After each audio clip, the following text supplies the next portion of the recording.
una vez más, la última de este año. Me da mucho gusto darles la bienvenida a esta sesión del Café Científic.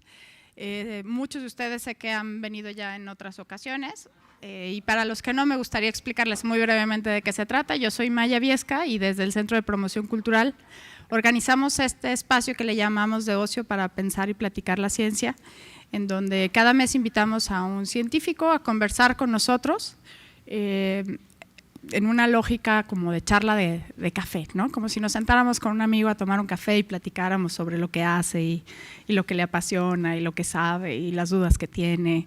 Y esa es la lógica del café, por eso no proyectamos imágenes. Sabemos que en muchas ocasiones se antojaría ver imágenes sobre lo que estamos conversando, pero le apostamos a esta idea de crear nuestras propias imágenes en la cabeza, de acudir a las imágenes previas que tenemos, y de todas maneras en la red siempre podemos encontrar un montón de material posteriormente. Entonces, sin imágenes sabemos que en esta era no nos vamos a quedar, pero bueno, sí privilegiar la conversación y el diálogo. Esta sesión es la última del 2017, tenemos 10 sesiones por año y este es el 13º año en que tenemos el Café Científic desde Promoción Cultural. Y bueno, pues para no quitarles mucho el tiempo, me encantaría presentar a mi querido Juan Pablo Esparza, querido amigo, y también un biólogo que trabaja en Manantlán, que trabaja con especies a las que siempre nos han gustado, pero que siempre hemos querido tener de lejos. Gracias. El tema que él nos propone es ecología del miedo, el papel del jaguar y el puma en la conservación. Y me gustaría leer muy brevemente algunos de la trayectoria, algo de la trayectoria de Juan Pablo, para después dar lugar a su digamos, presentación, a la introducción, que es en un sentido breve, para después dar lugar al intercambio, a las preguntas y a sus respuestas. Mucha gente piensa que la conferencia se acaba en cuanto se acaba su presentación, pero no, ahí es solamente una parte, entonces no se vayan, va a seguir después de la pausa. Juan Pablo Esparza es doctor por el Instituto de Ecología, Asociación Civil, y biólogo por la Universidad de Guadalajara. Es miembro del Sistema Nacional de Investigadores nivel candidato y aunado a esto realizó 2 años de estancia postdoctoral en la Universidad de Guadalajara.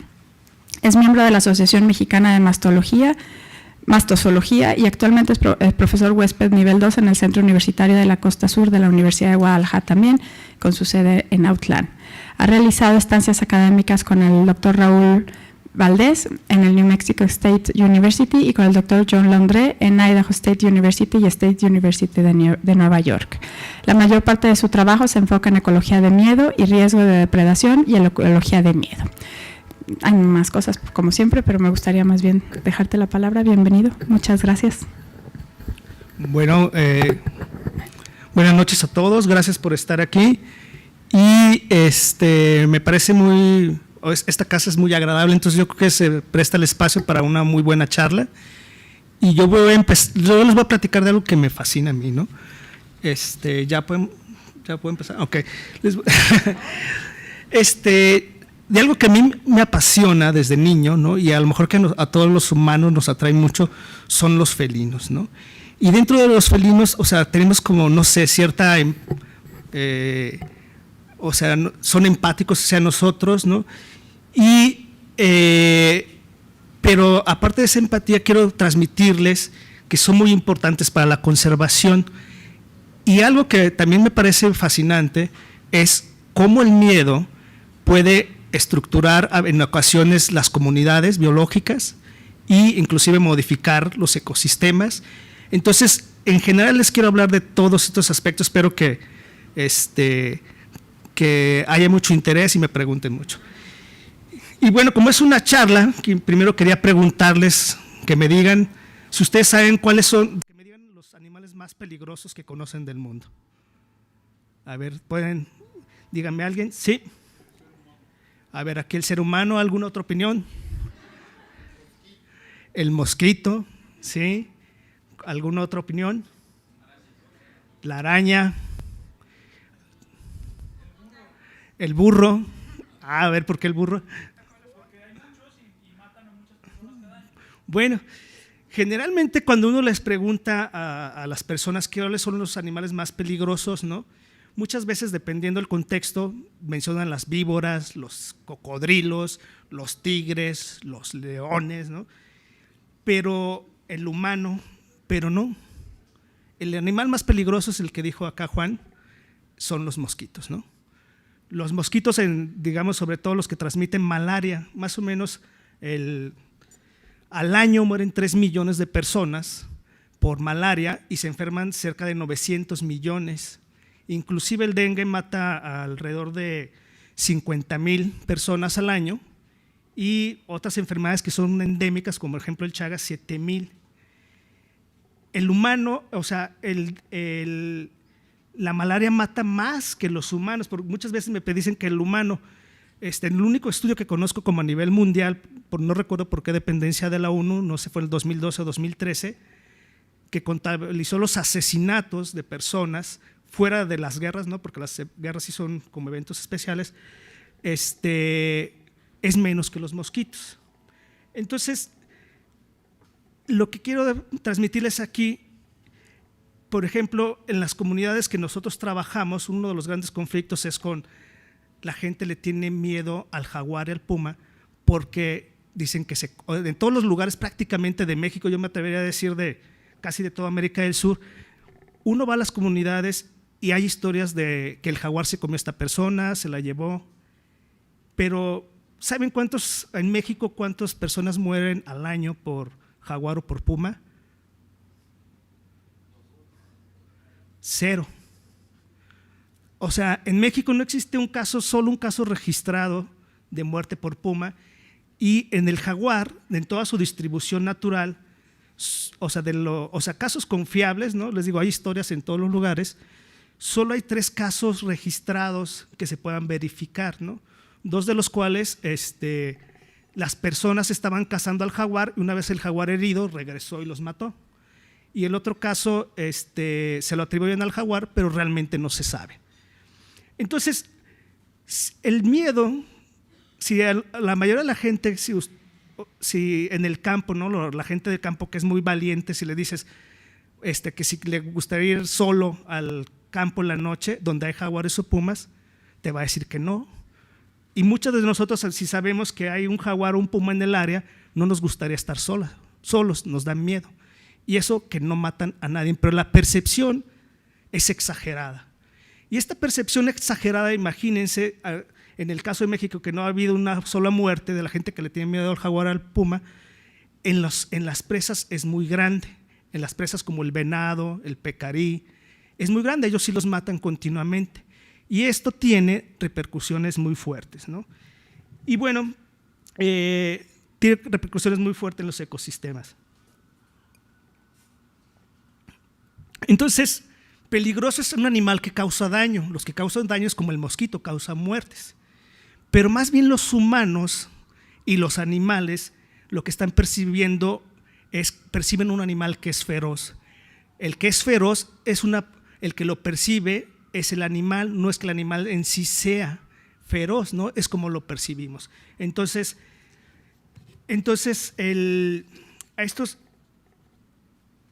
a esto los animales responden con miedo o con temor, ¿no?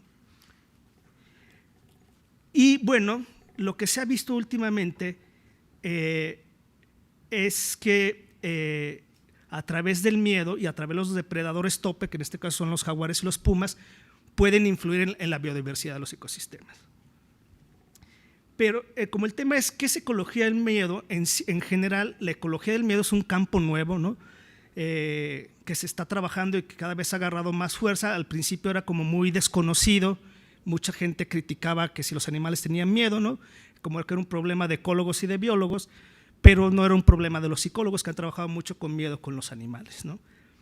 Y digamos que en ecología del miedo, es, así como en resumen, es toda la gama de comportamientos entre depredadores y presas, que estas relaciones entre ellos conlleva consecuencias en las poblaciones, en cuánta descendencia dejan, en cómo usan el espacio, el hábitat, y todas estas decisiones a veces tienen repercusiones en la comunidad, ¿no?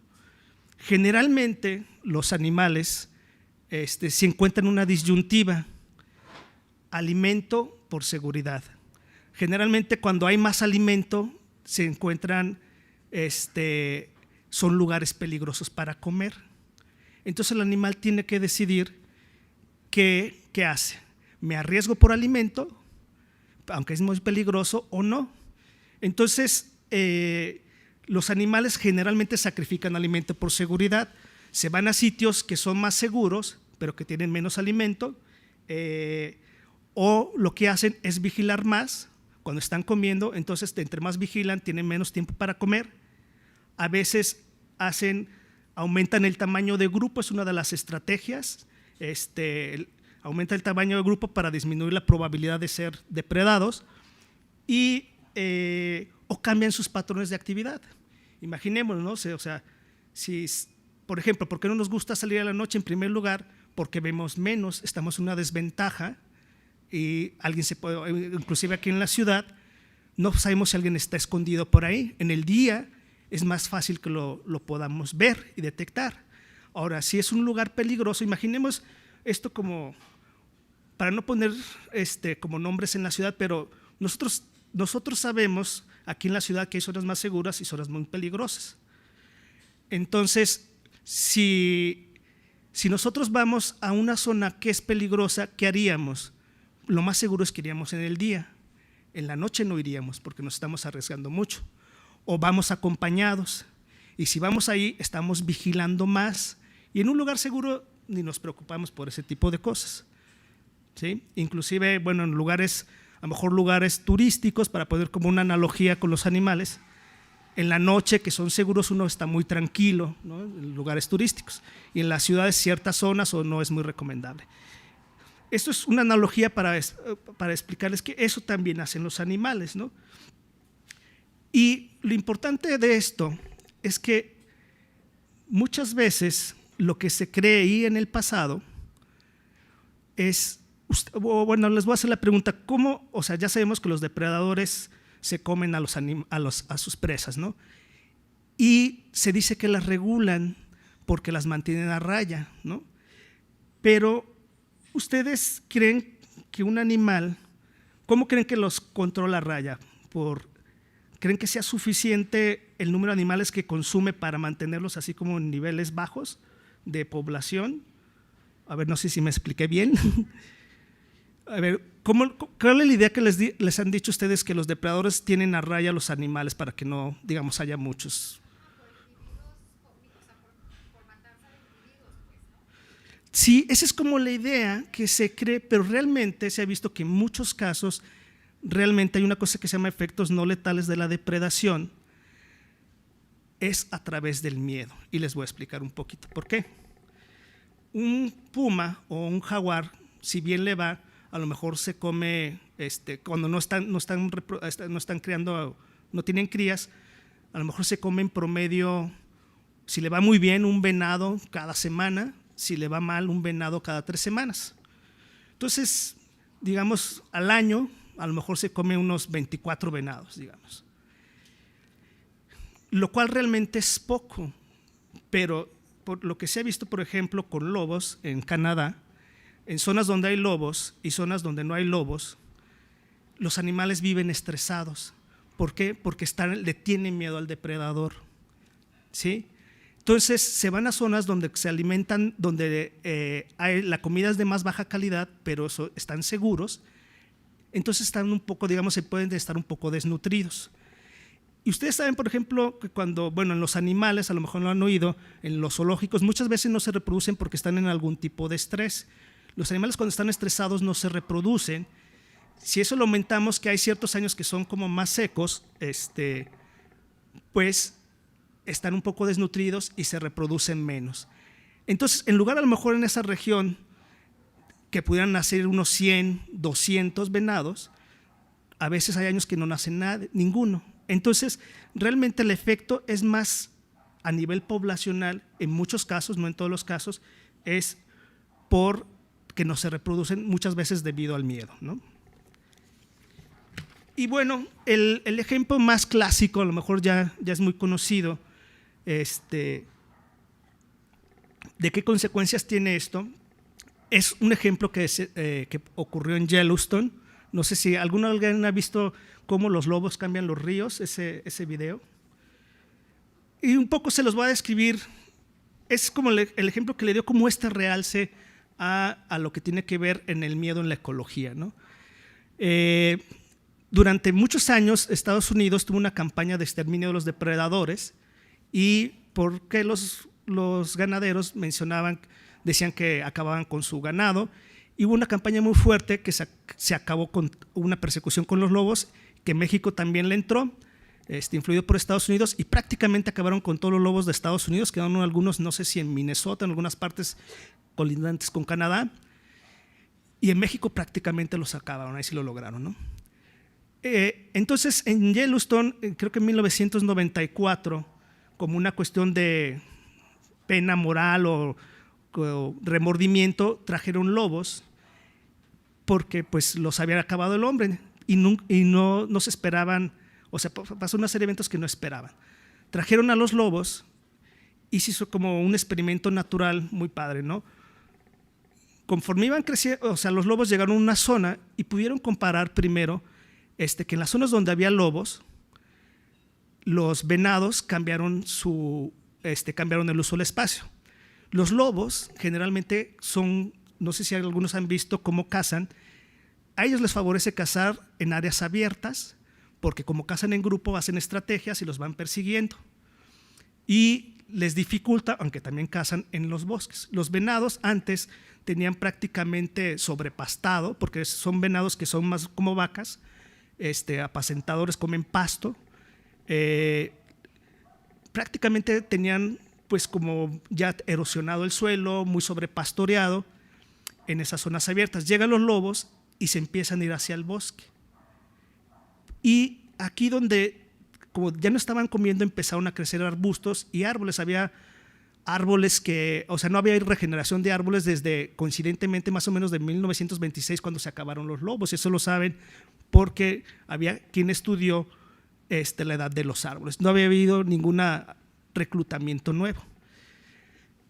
También lo que hicieron los ciervos, en este caso eran ciervos rojos, los que perseguía dije venados, pero son ciervos, perdón, o elks en inglés, les llaman elks, vigilaban más en las zonas donde había lobos, pero como había partes que no había lobos, en las partes que nunca tenía más de 70 años sin lobos, ahí casi no vigilaban ni comían más, y ahí seguían comiendo en las zonas abiertas.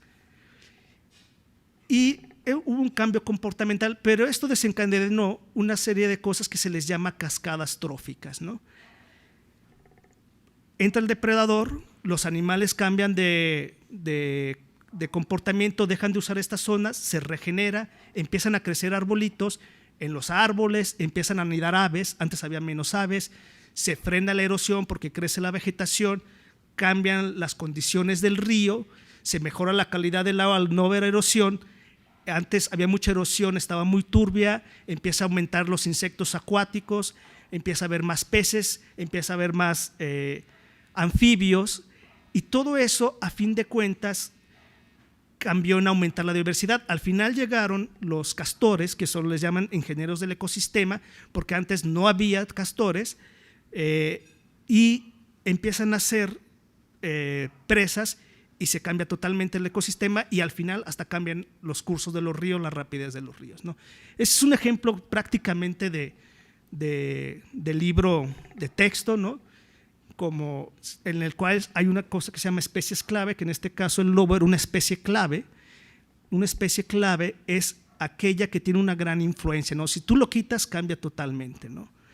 Esto se ha visto, no solo, ese es el caso más conocido. Otro caso también, ahora específicamente con pumas, en un parque nacional que se llama Zion. Ahí los venados les gusta estar, a veces los venados perciben que a los depredadores a veces no les gusta estar mucho con los humanos. Entonces los venados estaban cerca de las áreas donde estaban los humanos, y los pumas no les gusta mucho los humanos, no se acercaban, ¿no? Y lo que se veía es que donde había pumas y había poco venados, había también mayor diversidad, crecieron, o sea, había mayor diversidad de plantas, lo cual había mayor diversidad de anfibios y de reptiles que en las zonas donde había más venados cerca de la gente, ¿no? Y había pocos pumas. Ese es uno de los ejemplos con puma. Eso es como, ha sido como muy, ya hay muchos trabajos que han visto la importancia de cómo los depredadores, en este caso les llama depredadores tope, su presencia favorece la diversidad. Esto también ocurre en los ecosistemas tropicales como aquí, pero simplemente no, como los ecosistemas tropicales son muy complejos, a veces es muy difícil detectar estas conexiones o qué pasa, ¿no? Pero sí hubo un ejemplo en Venezuela, se hizo unas grandes presas, muy grandes, y quedaron islas de distintos tamaños, lo cual permitía depredadores de distintos tamaños. Básicamente las islas pequeñas donde no soportaban un depredador mediano o grande, a través de una cadena muy compleja prácticamente desaparecían las plantas. Había un sistema de control que al final, muy complejo, que al final las hormigas deforestaban todo, ¿no? Y en las islas más grandes con depredadores medianos había iguanas, había más animales, era más compleja la red y había vegetación prácticamente. Entonces, esos son como algunos de los ejemplos más, como más conocidos de cómo los depredadores influyen en la biodiversidad y pueden estructurar los ecosistemas. Y básicamente, cómo trabajan por dentro, ¿no? Muchas veces nosotros conocemos y entendemos, ¿no?, que los depredadores son como un indicador de calidad. O sea, mucho en cuestiones de biología y conservación nos dicen, no, pues si hay un puma o un jaguar, es que el sitio está conservado. Y sí, así es, ¿no? Pero a veces los humanos, o sea, nosotros podemos saber que algo está funcionando bien, pero a veces no entendemos muy bien cómo funciona, pero sabemos que está bien, ¿no?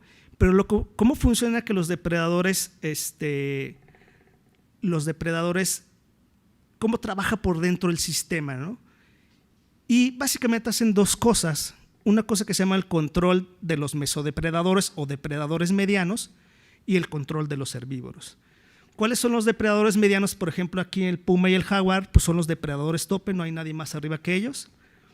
Y depredadores medianos, por ejemplo, son los coyotes, las zorras, los mapaches, los tejones o cuatíes, como les llamen.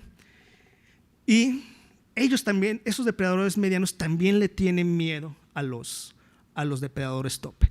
También en Yellowstone se ha visto cómo, por ejemplo, en las zonas donde llegó el lobo, los coyotes o se van a zonas menos, donde usan menos los lobos, o las zonas entre, por ejemplo, como viven en manadas y tienen como, digamos, áreas donde ellos viven y dominan, se les llama, pensémoslo como un territorio, pero se le llama ámbito hogareño en biología, ecología, donde se empalman dos territorios de lobos, pues no se acercan muchos y otros para evitar peleas, y entonces ahí esas zonas son como refugios para coyotes o para otros animales, ¿no? Entonces, cuando hay un depredador tope, los mantienen a raya, ¿no? Pero cuando se desaparecen, que es los ejemplos que tenemos más desafortunadamente, ejemplos de cómo desaparece un depredador tope más de cómo se reintegra uno, pues ¿qué pasa? Por ejemplo, en África, que tenían varios depredadores topes, leones, chitas, leopardos, hienas, que son depredadores tope, en 3 parques nacionales los desaparecieron por cacería y problemas de ganadería, y en menos de 3 años los babuinos, que en este caso eran mesodepredadores, aumentaron como en su área de distribución como un 500% y su población como un 360%. Lo que tienen los mesodepredadores es que luego comen muchas cosas. Por ejemplo, el coyote, comen sandías, comen maíz, comen huevos, comen peces, o sea, los mesodepredadores, y entonces provocan extinciones o extirpaciones a nivel local, y tienen altas tasas reproductivas y se expanden y es muy difícil controlarlos. Y luego empezamos a tener problemas con nuestros cultivos, inclusive con las personas, ¿no? Por ejemplo, empiezan a comer los cultivos, también y la gente empieza a tener problemas porque ellos son muy oportunistas y si no hay quien los controle, un depredador, es muy difícil erradicarlos. Pueden hacer campañas para tratarlos de acabar y no se puede, ¿no? Prácticamente es inútil. En cambio, con unos cuantos depredadores se mantienen a raya y eso permite que haya más diversidad, ¿sí? Inclusive lo que se ha visto que cuando hay depredador, o sea, cuando se ha exterminado a los depredadores tope, aumenta la probabilidad de enfermedades ¿hacia quién? Hacia los humanos y hacia el ganado, porque en toda esta cadena, digamos, en las comunidades que están como más estables, que hay depredadores tope, hay varias especies, a fin de cuentas en toda esta cadena, varias especies de ratones. Pero una vez que se quita el depredador tope, todo el sistema se hace más simple y generalmente empiezan a dominar solo una o dos especies de ratones que son como las más competitivas, las más oportunistas, que luego entran mucho con el humano. Y como sabemos, muchas veces los ratones transmiten enfermedades a los humanos y al ganado, ¿no? Entonces, lo que se ha visto que es más interesante, que ha cobrado la atención, que como un depredador tope, como un león, como un jaguar, realmente nos conviene. No es porque, o sea, muchas veces los llama la atención en conservación que porque son bonitos, tienen aspectos estéticos y culturales, pero al parecer lo que le ha llamado un poco más la atención y no se sabía es realmente también nos conviene por nuestra salud. ¿Sí? En un ejemplo que quitaron básicamente a toda la fauna en África mayor de 15 años, a fin de cuentas también esto pasó, aquí quitaron a todos los venados y jirafas y todo, más bien los excluyeron, ¿no? Y a fin de cuentas aumentó mucho el potencial de enfermedades como la peste bubónica, que todavía existe, ¿no?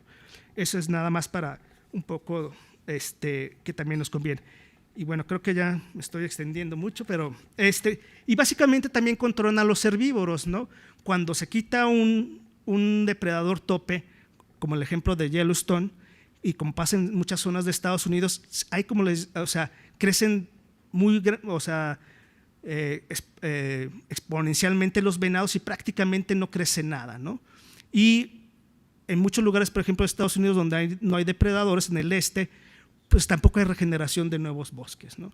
Entonces, eso es más o menos cómo lo controlan. Y bueno, esto era algo que les quería platicar y un poco, y que tiene que ver también esto con la conservación, ¿no? O sea, yo ahorita vamos a saber, díganme equipos de fútbol de aquí de México o equipos de fútbol americano, nombres, las Chivas por allá. ¿Quién más? Los Tigres, Águilas, Atlas, los Pumas, los Leones Negros. Y a ver, si yo les pregunto, si ustedes llegara como un mago, les dijera, o alguien que les dijera, a ver, ¿qué animal quisiera ser por un tiempo y luego regresas a ser humano, ¿no? ¿Qué animal escogerían? León, águila, delfín. ¿Qué tienen en común todos estos animales? La mayoría de los que ustedes me dijeron son depredadores tope. El águila es un depredador tope, el tigre, el león, el puma son depredadores tope. Así como les dije que les tenemos miedo, a la vez nos fascinan. Los humanos tenemos una relación dual hacia los depredadores. Los admiramos, porque son los nombres de un equipo de fútbol, porque admiramos su inteligencia, su fuerza, digamos acá su garra, ¿no? O sea, son atributos que los humanos a través del tiempo los admiramos, pero como les dije hace rato, a la vez los tememos. Y esto es muchos de los escudos de áreas naturales protegidas tienen un depredador tope o un depredador. Entonces, pero a la vez son carismáticos. Entonces, también son una herramienta de conservación. Ya lo dijimos, porque su presencia aumenta la biodiversidad. Siempre que se ha extirpado un depredador tope, los ecosistemas se han hecho más simples, pero también se usan como una bandera de conservación porque pues hay cierta empatía cultural. Por ejemplo, ya tenemos desde, por ejemplo, los mayas, que los gobernantes quiché siempre llevan el nombre Balán, la cultura azteca, los caballeros águila, los caballeros jaguar eran los más importantes. Entonces, también son usados como una bandera de conservación, son carismáticas, son especies bandera, sí, porque esas banderas, como yo conservo al jaguar, es muy carismático, atrae la atención, es como un símbolo. Son especies clave, es lo que decíamos, que su presencia puede determinar mucho el ecosistema. Si la quitamos se desestabiliza. Y también se les llama especies paraguas, porque si la protegemos a ella, protegemos a muchas más. ¿Por qué? Porque ellos necesitan grandes áreas para vivir. O sea, un puma, un jaguar necesita entre 22 kilómetros cuadrados hasta cerca de 700 kilómetros cuadrados según la productividad del sitio. Entonces, como necesitan muchas áreas muy grandes, si protegemos a uno, vamos a proteger muchas especies mucho más pequeñas, ¿no? Entonces, por eso son muy importantes en la conservación. Y bueno, ya nomás al último, ¿qué he hecho yo con esto? Pues yo he trabajado mucho con esto, ¿no? Al principio trabajé hace algunos años en el desierto, viendo el papel del venado bura con el puma, ¿no? Y lo que vimos ahí, estamos nosotros apostándole al miedo, ¿no? Que era lo que determinaba el uso del hábitat, cómo usaban el espacio los animales, y no nos salió tan bien, pero no, o sea, como nosotros esperamos, pero nos salió algo muy interesante. Casualmente el desierto, cuando hice este trabajo, me tocó dos extremos. Un año muy lluvioso, pero exagerado prácticamente de todos los registros, como el tercero más lluvioso, y al siguiente año el segundo de los más secos de todo el año. Entonces estuvimos como muy contrastante. Lo que encontramos ahí, que para el venado, en el año lluvioso, la comida no importaba, pues básicamente la comida está por todos lados. Lo que importaba era evitar ser comido por el puma. Evitaba las zonas donde había menos visibilidad, porque el puma caza al acecho, necesita esconderse, no es como los lobos que persiguen, necesita, ustedes si se piensan cómo caza un gato, fíjense cómo se acecha, se esconde atrás de algo y brinca y ataca por sorpresa. Entonces, aquellos que son sitios de poca visibilidad son peligrosos, porque no pueden ver y no saben si está ahí el puma y los ataca por sorpresa. Y eso está relacionado obviamente con arbustos de tamaño más grande. El agua en los 2 años realmente estaban como en una zona que podían habitar, no fue muy importante, que sí, las zonas que eran más importantes en cuanto al agua, porque estamos hablando del desierto, eran como zonas intermedias, y el mismo año seco y húmedo no cambió la relación. Después medimos el temor. Hay una técnica para medir como qué tanto tienen miedo los venados, ¿no? Y lo que encontramos es que cerca de las montañas, donde veíamos más los rastros de puma, comían menos y tenían más miedo. Y también donde había arbustos aproximadamente entre 90 centímetros y 1,20 metros, que atribuimos que ahí se puede esconder el puma, era donde más miedo tenían y donde menos comían, las dos cosas.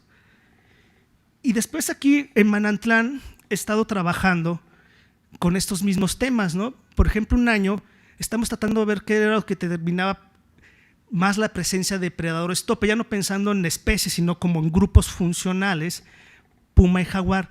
Y lo que encontramos fue que había más pumas y jaguares juntos, depredadores tope, sí, en primer lugar donde había presas más grandes, como venado y pecarí. Las presas como más pequeñas al parecer no le importaban. Siempre y cuando esos lugares tuvieran como arbustos de 1 metro. Otra vez ahí salen los arbustos como cerca de 1 metro, porque eso puede decir que donde hay estos arbustos de 1 metro le dan como una estructura que puede cazar a los venados, a los pecarís. Y algo que también encontramos es que, por ejemplo, donde había, como les decía, las presas pequeñas, como a lo mejor zorras o algún otro felino pequeño como el tigrillo, el ocelote, tlacuaches, conejos, eso no le importaba. Pero en los sitios donde había más puma y jaguar, había mayor biodiversidad, ¿sí? Y en sitios donde había menos puma y jaguar, la biodiversidad era menor. La riqueza de especies, que simplemente el número de especies era el mismo, pero la biodiversidad, que involucra como el número de especies más la abundancia, es lo que nos determina la biodiversidad, sí cambia. Entonces eso nos sugería que están teniendo un efecto.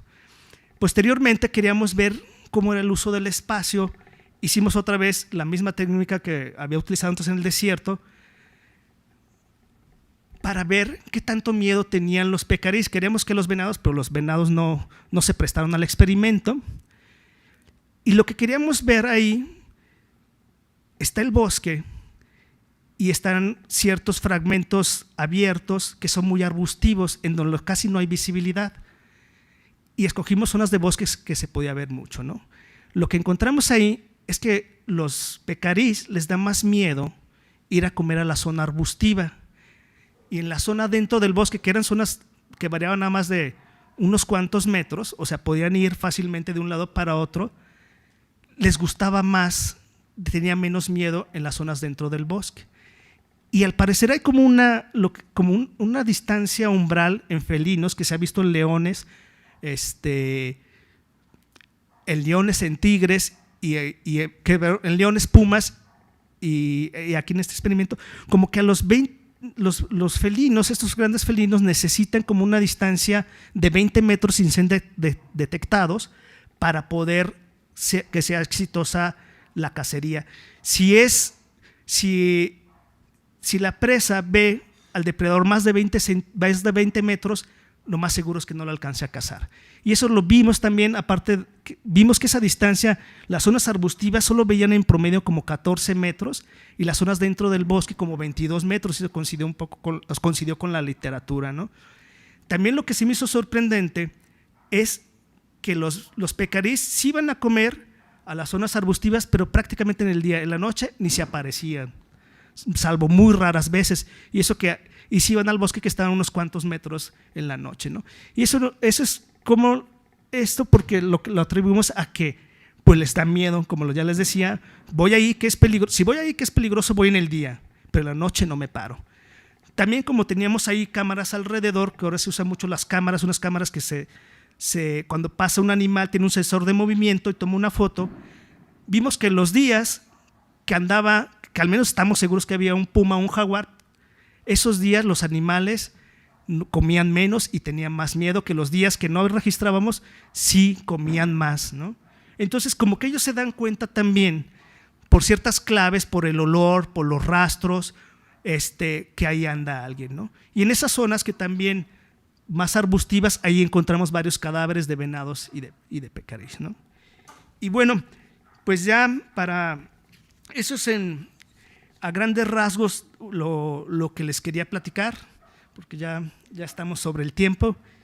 Y pues el único mensaje que les quiero dar, que bueno, que los depredadores tope son muy importantes en la conservación, y sobre todo porque su presencia favorece la biodiversidad, ¿no? Y que hay varios retos que se tienen que enfrentar, porque desafortunadamente se siguen cazando, pero es muy importante conservarlos porque nos beneficia a nosotros, inclusive pudiera beneficiarnos al evitarnos ciertas enfermedades que se pueden transmitir hacia los humanos. Gracias.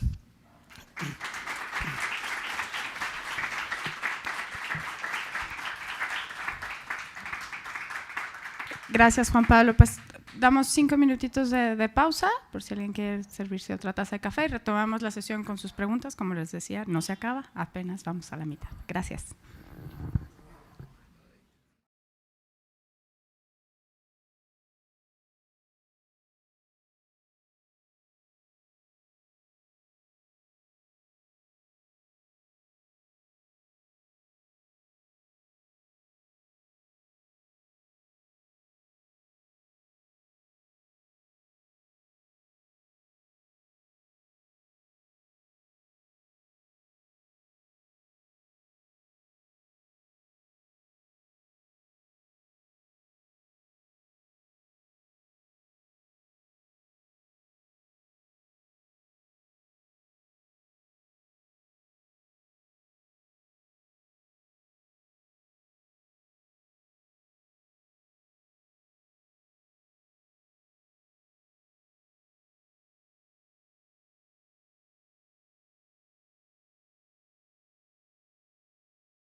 Creo que se me pasó comentarlo al principio.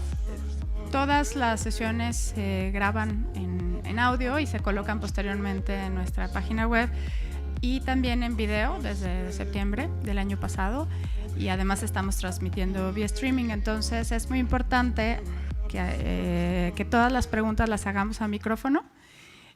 Aunado a que eso nos ayuda un poco a llevar el orden de las preguntas. Aquí está Jorge, mi compañero, que tiene el micrófono y va más o menos llevando el orden. Entonces, bueno, pues, ¿quién es el primero que quiere preguntar algo?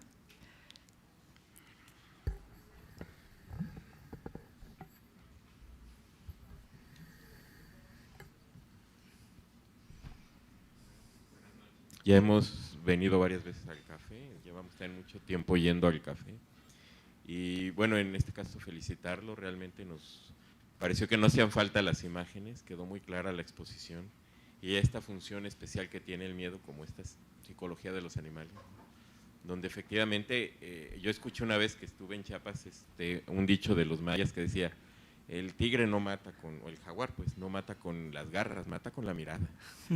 Y entonces es cierto lo que tú nos decías, ¿no? A través de ese mecanismo de miedo y de disuasión puede mantener más el control poblacional que realmente depredando a las presas. Entonces me pareció muy interesante, felicitarte, la exposición fue clara, importante, y no más que sí me gustaría que ampliaras más sobre Manantlán, que para nosotros aquí en Jalisco es importante.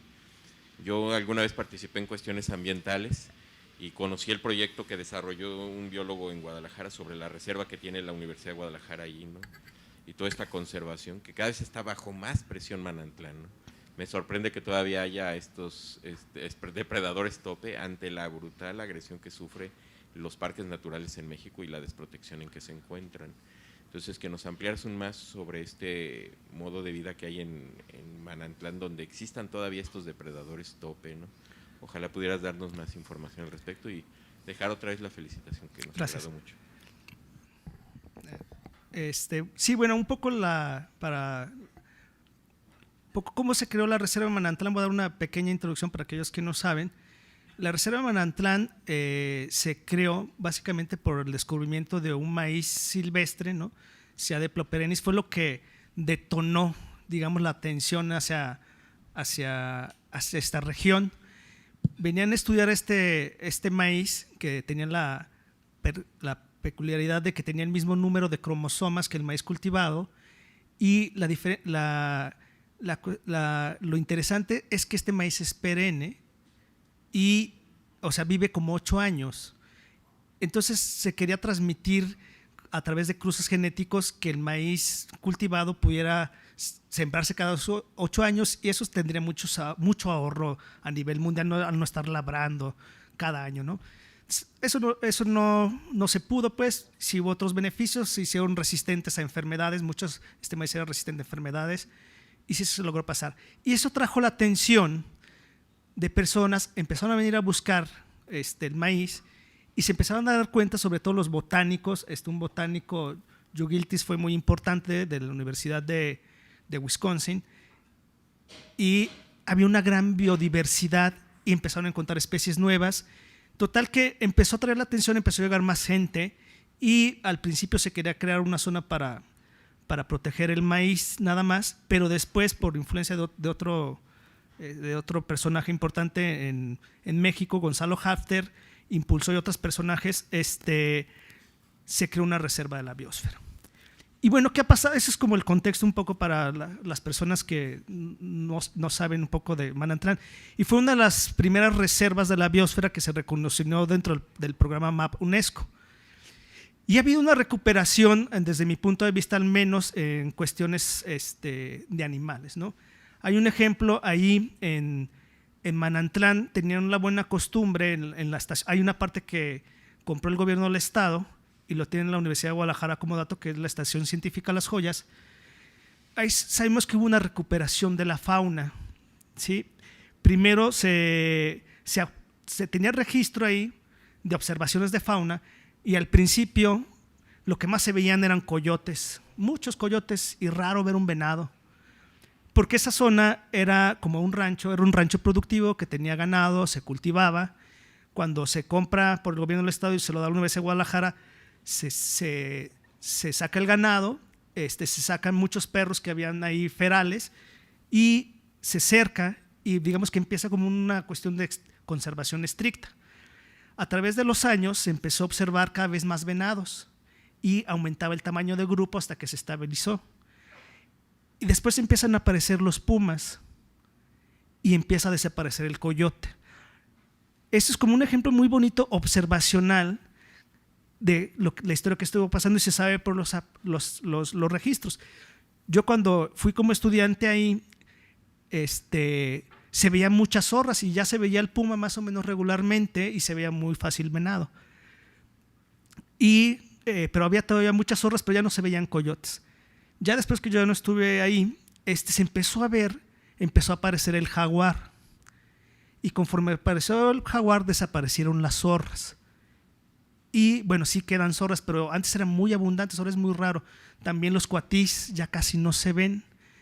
Entonces creemos ahorita como que ya se estabilizó, pero este es como un ejemplo muy bonito de eso que les decía, cómo los depredadores controlan un poco determinan la estructura al menos de los animales, ¿no?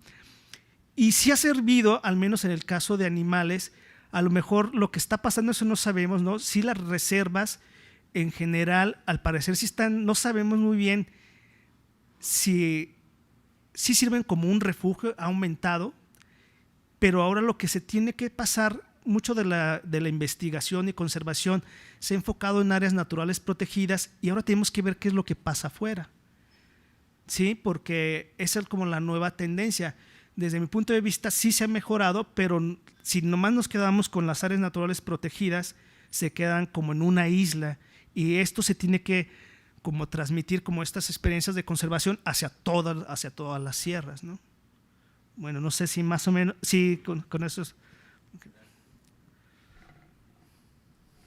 Sí, buenas noches. Muchas gracias, muy agradecida, ¿no? de la plática que nos diste. Mi pregunta es esta. Estamos trabajando en la comunidad educativa ambiental y en la Asociación Civil Corazón del Bosque de la Primavera por la recuperación de los abrevaderos del puma, por la importancia que tiene para la conservación del bosque. ¿Nos pudieras decir si la población de puma ahorita en el Bosque de la Primavera es saludable o hace falta, o sea, porque estamos por la conservación de esto y sobre todo la catástrofe tan grande ambiental que se nos vendría si el puma desaparece del Bosque de la Primavera? Mira, en lo personal no sé cómo está la población del puma en la primavera, pero lo que sí me he dado cuenta, pues no trabajo con alguien aquí en la primavera, pero cada vez ha sido más, han ido aumentando los avistamientos, ¿sí? Hace muchos años, cuando yo era estudiante de biología, por ahí se me rumoraba que había puma, pero algún compañero biólogo decía que había visto huellas, etcétera, ¿no? Pero eso nos indica que, como les decía, o sea, al estar un puma ahí, quiere decir que hay ciertas condiciones que sí han estado funcionando en la conservación, ¿sí? ¿Y qué pasa, digamos, pues si desaparece el puma? Puede pasar algo, a lo mejor es muy difícil de detectar, pero simplemente si empiezan a aumentar mucho los venados, pueden empezar a afectar la regeneración del bosque, ¿no? Si de por sí tiene luego de repente el problema con los incendios, si digamos llegar a ver como que crecen, hay muchos venados, eso es como algo que contribuye más como al retroceso, ¿no? Digamos, de recuperación de los bosques, ¿no? Entonces, mientras haya pumas, digamos, nos puede indicar que sí, el ecosistema, digamos, está más o menos estable, ¿no? Y que es necesario para mantener esa estabilidad. Y es importante, ¿no? A veces es como la presencia de un depredador, aunque mata algunas presas, realmente permite que haya muchas más, ¿no? Sí mata algunos venados, pero permite que haya mayor riqueza y mayor biodiversidad. Entonces, mientras haya puma, yo creo que se va a ver mayor biodiversidad, digamos, se mantienen a raya muchas de las especies que pudieran ser muy abundantes. Buenas noches. agradezco también mucho la plática y yo tengo 2 preguntas técnicas y una un poco más personal. Una, ¿cómo miden el miedo? ¿Cómo se mide el miedo en los animales? ¿Todos tienen las mismas manifestaciones? ¿Con qué miden el miedo? Esa sería una. Otra, para los depredadores tope, ¿con qué? O sea, ¿ellos a quién le tienen miedo? ¿Ellos qué los estresa? ¿Qué es lo que para ellos resulta amenazante? Y la que es más de tipo personal, a lo largo de estas charlas que hemos tenido ya en varias ocasiones, algo que me ha parecido muy interesante es saber qué hay detrás de la formación de los expositores, de los que nos vienen a compartir, es decir, cómo llegaron a gustar, a hacerse apasionados de este tema que nos vienen a compartir, ¿no?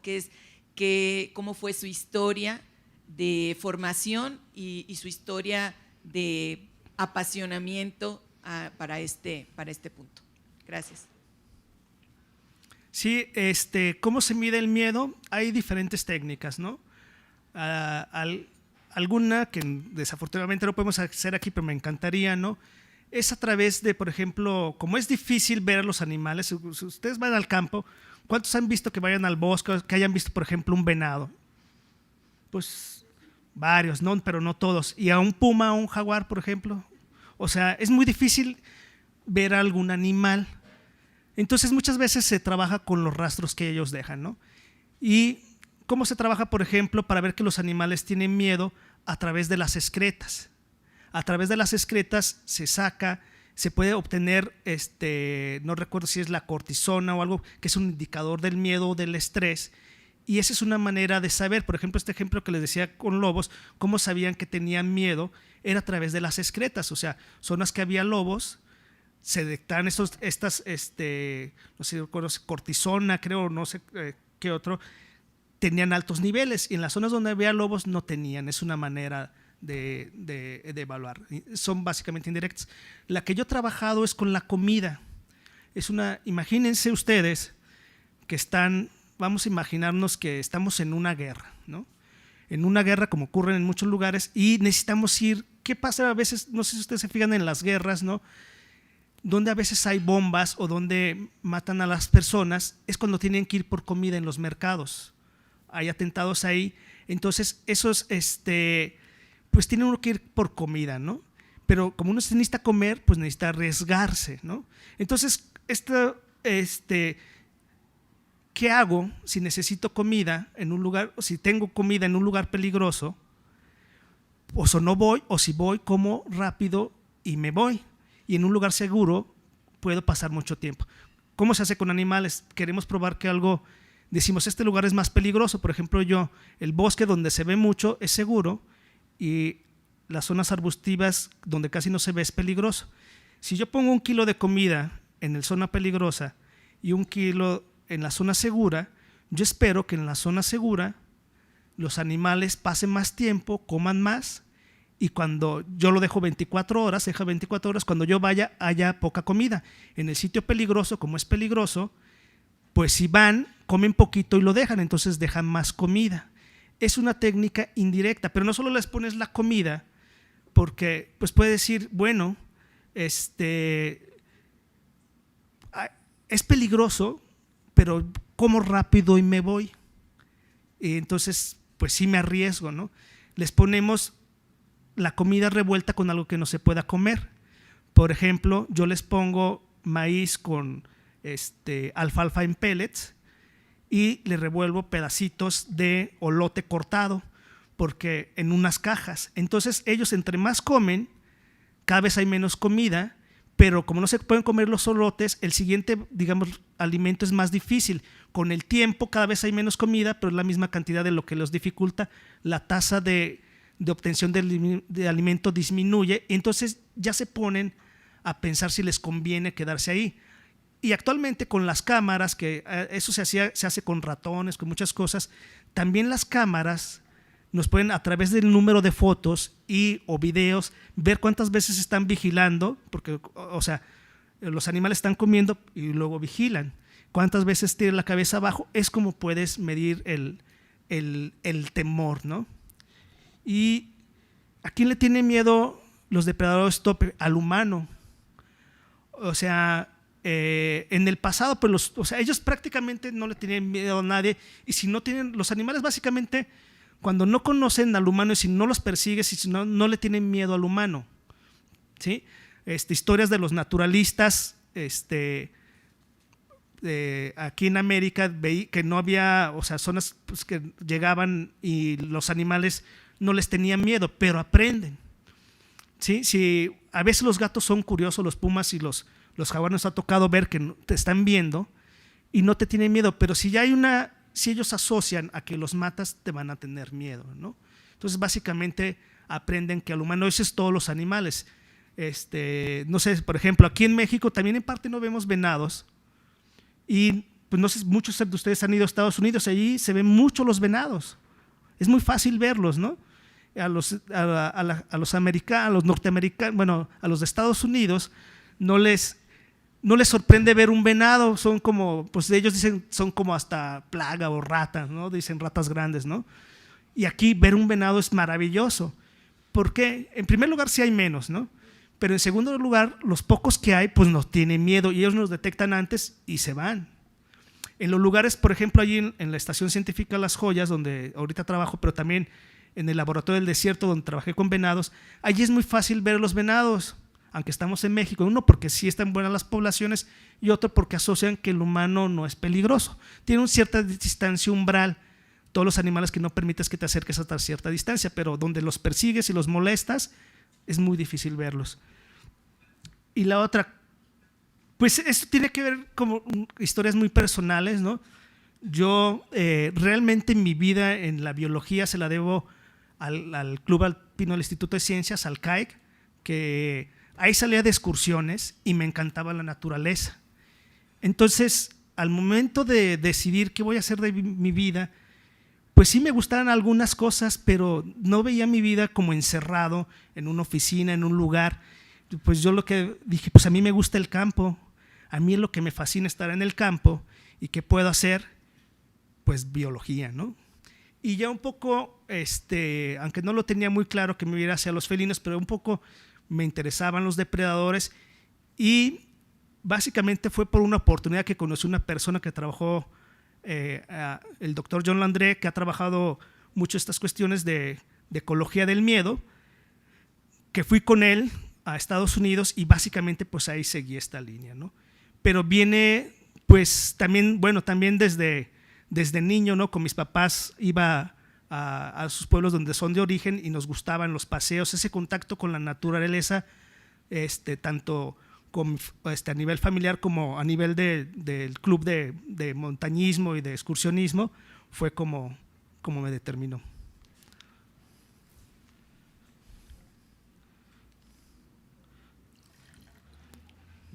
Sí, buenas noches. ¿Dónde? Acá. Dos preguntas rápidas, una ya prácticamente la contestó. Si el ser humano es un depredador tope, probablemente por eso no lo ataquen los otros depredadores tope.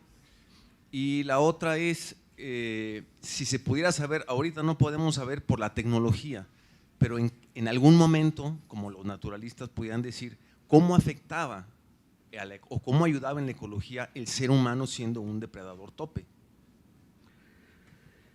Bueno, sí, bueno, el ser humano, digamos que es un depredador tope y se ha vuelto es relativamente nuevo y digamos que, bueno, desde mi punto de vista se ha vuelto invasor, ¿no? Porque es muy reciente, ha sido como, hay especies que son como nativas y de repente llega una especie que es invasiva, que por alguna razón llega, amplía su distribución y los animales, como cuando es una especie como invasora, no están preparados, no tienen una historia de evolución a la par y muchas veces se ven muy afectados y disminuyen sus poblaciones o desaparecen, ¿no?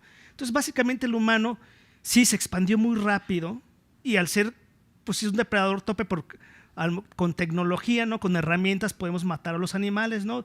Tal vez sin herramientas no los podríamos matar, nosotros pasaríamos a ser presa, ¿no? O sea, básicamente la relación del humano desde que era cazador-recolector, se les tenía mucho miedo, pero los podían cazar, ¿no? Entonces, bueno, en ese sentido sí es un depredador tope, ¿no? Y básicamente, como se ha extendido muy rápido, los animales, pues, y usamos herramientas, no hay cómo defenderse. Y, a ver, repíteme la segunda porque no la apunté, perdón. Históricamente, con los naturalistas, si Ajá. se puede saber cómo alteraba el ser humano como depredador tope sin la tecnología todavía su medio ambiente, así como los depredadores topes vienen y permiten que varias especies diferentes estén Ajá. bueno, viviendo ahí, ¿cómo lo podría hacer el ser humano como un depredador tope? Sí, digamos que lo que ha pasado, sí, cuando se llega a exterminar lo que está pasando en muchas áreas a los depredadores tope naturales, el humano cumple cierta función de un depredador tope, sobre todo porque, por ejemplo, aquí en México, o sea, en México el problema de la cacería es muy grande, ¿no? La gente todavía va al campo y lo que se le atraviesa mata, ¿no? También por eso no vemos venados, ¿no? Entonces, digamos, a lo mejor muchas veces no es algo que se haya estudiado, pero se ha teorizado que los humanos están funcionando como un depredador tope, pero como es muy distinto, no se sabe muy bien los caminos y las consecuencias que vaya a tener, ¿no? No es algo que no esté estudiado, pero no van a ser las mismas, va a tomar caminos diferentes que la que haría un depredador, ¿no? Y no sabemos cómo podría cambiar. Lo que sí, lo que sí vemos es que en zonas, pues también a veces llegan, inclusive, el problema con los humanos que pueden llegar a exterminar a toda, digamos, pueden acabar también con todos los venados de un área u otros animales, que aunque esas cosas pueden pasar en la naturaleza, más bien son raras que un depredador tope llegue a exterminar a sus presas, ¿no? Digamos, no le conviene evolutivamente, digamos, si acaba con su comida, arriesga también que desaparezca él, y eso sí puede pasar con los humanos, entonces puede tomar caminos muy distintos, pero no se sabe muy bien porque es un aspecto que no se ha estudiado. En los años 90 se propuso una nueva reserva que es la Sierra Madre del Sur, desde San Sebastián hasta Tomatlán, con el fin de interconectar los sistemas, ya Manatlán, los volcanes, Cuizmala y esa nueva área, y eventualmente con Sierra Vallejo, porque es la presencia de los grandes felinos, jaguar y el puma. No se logró, y las carreteras vinieron a fragmentar el territorio, y los desarrollos turísticos, que de cierta forma es altamente depredador el turismo, y lo que lanza pues son desechos y contaminación. Hay dinero, pero no es el fin. También con eso se protegía, es una zona con una biodiversidad muy alta, e interconectar era crítico, era el fin que se perseguía, ¿no? No se logró. Ezequiel Ezcurra salvaron Cabo Pulmo, un sistema marino, y es un área de núcleo y aumentó la biodiversidad. Y eso permitió que la pesca aumentara y la gente viviera de la pesca. En este momento también tenemos en una cuestión crítica el archipiélago de Revillagigedo, que es una biodiversidad marina altísima. Entonces, en el momento que esto se afectara, puede depredar aquellas zonas, ¿no? Gracias. Ok, sí, desafortunadamente esa área natural protegida no se ha podido concretar, pero ahorita está habiendo un interés de tanto del gobierno y como de otras personas que trabajan en conservación, de trabajar en esas zonas. Es muy importante toda esa zona desde San Sebastián, la Sierra de Cacoma, porque es, digamos, que un conecte, digamos, acá con Sierra de Manantlán, la sierra acá en la costa hacia Chamela, hacia el Tuito, es muy importante. Ahorita, nomás de las cuestiones que están trabajando ahí, hay un programa de pagos por servicios ambientales que les pagan a ciertas personas, y un poco, como el jaguar es muy vendible, y eso afortunadamente, o sea, les digo, es muy carismático, ahorita se está trabajando y se va a trabajar en algunos talleres que van a trabajar en esa zona, pero a través del pago de servicios ambientales. ¿sí? En los que ellos tienen que hacer ciertas cuestiones de conservación, va a haber cuestiones de trabajo, talleres con ellos para que no se mate el jaguar, de trabajo con las comunidades. Y es una manera en la que se está trabajando con aquellos lugares en los que no se ha podido concretar un área natural protegida, que es muy importante, ¿no? Debido a que, por las razones que sean, no han podido establecerse, es una alternativa que se está explorando y esperemos que resulte bien. Y está enfocado al jaguar. La gente también ellos ponen cámaras para que monitoreen la fauna en estos predios que reciben pagos por servicios ambientales. ¿Qué tal? Buenas noches, Jorge Curiel. Las órdenes, felicidades, muy interesante la plática. Y una consideración. Hace tiempo leía yo que en Malasia o en Singapur, no sé dónde por allá, se dio por extinto un felino, tipo el tamaño del ocelote, un felino mediano, que porque hacía ya 50 años que no se veía y es normalmente el criterio que se usa para darlo por extinto. Sin embargo, los felinos son muy reproducibles en cautiverio, mientras que otros animales no, por esos factores del miedo o el espacio que necesitan, etcétera. Los felinos, aún en un cautiverio relativamente limitado, vamos a decir así, sí se siguen reproduciendo. Entonces, ¿por qué no se aprovecha ese factor para aumentar y compensar la salvaje depredación que hacemos los humanos con la cacería furtiva, etcétera? Entonces podríamos, porque además sí se reintegran a su medio ambiente, digamos, original, si después lo hacemos. Y luego, por otro lado, también la teoría de que las leyes ecologistas, por ejemplo, prohíban la cacería en lugares que podrían ser ranchos cinegéticos, etcétera. Cuando hay ranchos cinegéticos de gente, de agricultores o de ejidatarios, ellos cuidan que haya venados porque después eso es negocio, poder tener un rancho cinegético, y resulta que luego llegan ahí con leyes que prohíben, lo hicieron en el estado de Morelos, prohíben la cacería en este cerro. Entonces ya nadie tenía interés en hacer ese negocio del rancho ecologista, del rancho cinegético, y entonces se pusieron a cazarlos furtivamente, se acabaron los venados. Entonces la ley lo que vino fue a entorpecer algo que estaba haciendo un buen desarrollo para los animales en el plan natural. Y lo mismo con la historia de los circos. Se prohíben los animales en los circos, ni siquiera para exhibición. Y entonces ahora los niños van a conocer los animales a base de figuras de hielo seco o de figuras de fibra de vidrio en las entradas de los restaurantes, porque ya no hay, la gente pobre no tiene, que los circos eran lo que llevaba a los pueblitos y a las rancherías los animales para que cuando menos una vez en su vida los vieran. Ahora ya no, cuestión de reglamentar que el trato a los animales sea adecuado y no prohibirlo de tajo. Esos son únicamente con fines electorales, pero desgraciadamente no hay nadie que les pare el alto a esos disque ecologistas. Entonces, pues también ahí por ese lado hay otro problema. Y lo que decía el señor de las carreteras que cortan el sistema ecológico, en Europa, en Estados Unidos, se hacen como especie de rampas cuando hacen presas y que interrumpen el ciclo de un río. Entonces los peces ya no pueden seguir brincando cuando emigran, digamos, de la parte del mar o del océano o de las partes bajas, los lagos, hacia las partes superiores a desovar. Entonces allá hacen unas rampitas, digamos, a un lado, para que los peces sigan pudiendo subir y mantengan su ciclo ecológico. Aquí, desgraciadamente, hacemos presas, los ingenieros jamás les dieron nada que tenga que ver con ecología, ni hay un ecologista asesorando en esos proyectos, etcétera. Y las carreteras igual, acabamos de hacer el famoso macrolibramiento, que según esto está interrumpiendo en el Bosque de la Primavera, y no hay túneles en los cuales siga el poquito de montaña que puedan los animales utilizar como paso, como puente ellos, o al revés, puentes donde ellos puedan pasar por abajo libremente sin ser interrumpidos. Claro, ellos con cuidado en la noche, etcétera, cuando se sientan seguros y no con el miedo del tráfico que está pasando en ese momento. Pero desgraciadamente no, se arrasa, se planta la carretera y pues ni modo, división, y hay protestas de los ecologistas, etcétera, pero no proponen soluciones, y eso podría ser una solución. No sé qué nos pudiera decir al respecto. Bueno, primero el punto era sobre la reintroducción de felinos. Y la reproducción, el gran problema, el mayor problema que tienen los felinos son y en general la fauna silvestre. Uno es la destrucción del hábitat, ¿sí?